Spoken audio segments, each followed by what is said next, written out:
Shem, Ham, at Japhet.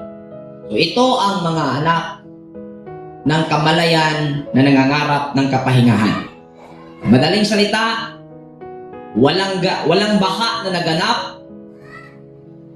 na inaakala natin nung binasa natin ang Biblia, natapos ang mga tao, naligtas si Noah at ang kanyang mga anak dahil nakasakay sa barko.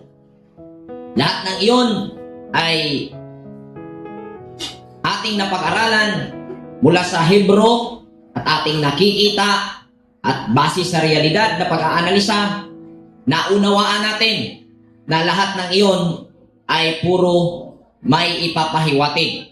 Dahil tiningnan po natin sa makatarungan na pag-aanalisa, ang barko na sinasabi ay sobrang napakaliit para ikarga ang lahat ng hayop sa mundo.